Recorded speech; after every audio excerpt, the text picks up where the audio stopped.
My beautiful family, कैसे हो आप सब लोग। आई होप आप ठीक होंगे, स्वस्थ होंगे और आप अपनी लाइफ में बहुत ही ज़्यादा खुश होंगे। अगर आप पहली बार मेरे चैनल पर आए हो तो मैं बताती हूँ law of attraction, manifestation and spirituality के बारे में। अगर आप लोग इन टॉपिक में इंटरेस्टेड हो तो आप मुझे फॉलो या सब्सक्राइब कर सकते हो। कई बार क्या होता है कि अ, हमारे घर में बहुत ज़्यादा गृह कलेश चल रहे हैं, बहुत लड़ाइयाँ चल रही, झगड़े चल रहे हैं, या फिर यहाँ तक कि कोर्ट केस तक चल रहा है और बेवजह उसका कुछ रीज़न नहीं। हम भी उससे तंग आ चुके हैं कि इतना झगड़ा क्यों और ऐसा क्यों, और सामने वाला मुझसे ऐसे बिहेव क्यों कर रहा है। और हम फिर किसी तांत्रिक, किसी बाबा के पास जाते हैं और जब हमें वो सब एक अंधविश्वास है जो कि आपके ही द्वारा बनाया गया, आपके कर्म के द्वारा बना, जो मतलब आपने जो कर्म किया बुरा, उसके द्वारा आपके साथ ऐसी स्थिति पैदा होती है। जब आप किसी तांत्रिक बाबा के पास जाते हैं तो वो उपाय बताते ही बताते हैं। जब वो उपाय बताते हैं तो वो उपाय ऐसे होते हैं कि आप पूजा करवाइए, आप 1000 मंत्र जाप करवाइए और आपके 5000 रुपये लगेंगे, 10,000, 50,000, 20,000, जितने भी लगने हैं लगेंगे।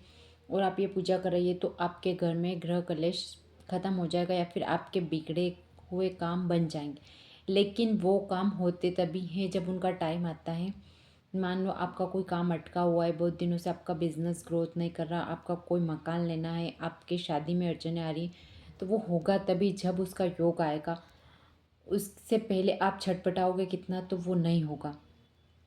और यदि आप बहुत ही ज़्यादा परेशान हो कि कब होगा कब होगा, और आपने किसी तांत्रिक बाबा से पूछा, उन्होंने बोला कि ये पूजा कराओ, तो क्यों ना आप पहले से ही आप भगवान के नाम लो, भगवान का नाम जप करो, ईश्वर में ध्यान लगाओ, तो आपको उन चीज़ों की ज़रूरत ही नहीं पड़ेगी।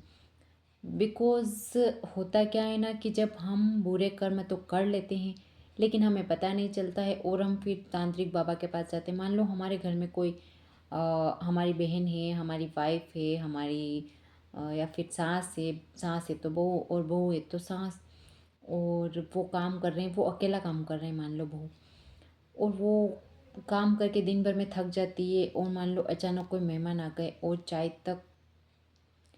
तक नहीं बना सकते आप उसको बोलते हो कि तू बना, वो खाना बनाते बनाते चाय बनाती है, उसका उसके अंदर जो थकावट हो जाती है, उसका जीव छटपटाता रहता है, तो आपको क्या लगता है वो आपको पॉजिटिव वाइब्रेशन भेजती है, चाहे वो आपकी माँ ही क्यों ना हो।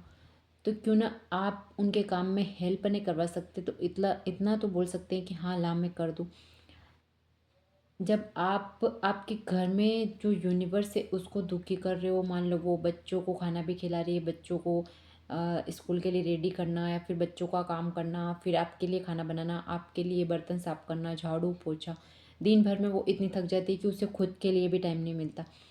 और आप एक्सेप्ट करते हो भगवान से कि भगवान मेरा सब ठीक चले, मेरा उल्टा फुल्टा कुछ नहीं हो। अचानक से मान लो आपको आपका कहीं झगड़ा हो गया हो और आपके ऊपर किसी ने केस कर दिया हो, तो आपका भी उतना ही दिल दुखेगा जितना कि उसका दुखा। क्योंकि आप बोलते हो कि हम तो बहुत ही ज़्यादा अच्छे कर्म करते हैं, लेकिन ये कर्म भी क्या आपका बुरा नहीं है।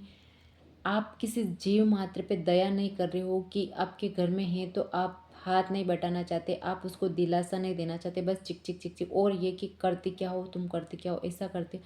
तो आपको क्या लगता है कि भगवान आप पे मेहरबान होंगे और भगवान आपको वो सब चीज़ें दे देंगे और आपकी गाड़ी बिल्कुल सही सही चलेगी।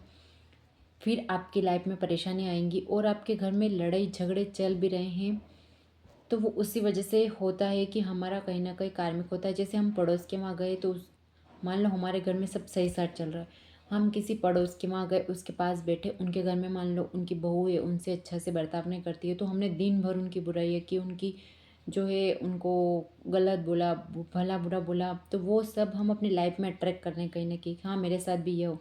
और जब हमारे साथ होता है तो हम किसी तांत्रिक बाबा के पास जाते हैं और उनके पास सल्यूशन यही होता है कि आप पूजा पाठ करवा लो, आपके घर पे किसी भूत प्रेत का आत्मा का साया है, आपके पूर्वज आपको परेशान कर रहे वगैरह वगैरह। बाकी ऐसा कुछ नहीं होता है।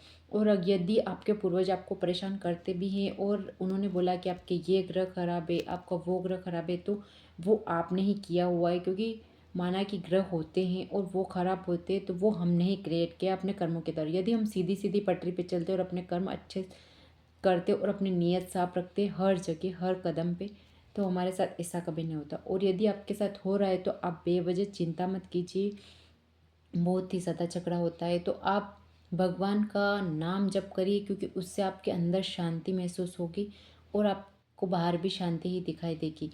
और इसके अलावा आप दिन भर आपके झगड़ों को लेकर ये करते हैं, तो आपको यदि सामने वाला कुछ बोल भी रहा है तो आप एकदम मौन होके सुनिए। आप ऐसा सोचिए कि ये जो है ये मेरा बुरा कर्म है और ये कट रहा है, और मैं नहीं चाहता कि बाद में मेरे साथ कुछ बुरा कर्म हो, मैं पाँव से चल नहीं पाऊँ, मेरे हाथ पैर काम नहीं करे, मैं बीमार हूँ, तो अभी जो ये कर्म है ये बुरे हैं, तो कटने दो, कटने दो, कटने दो।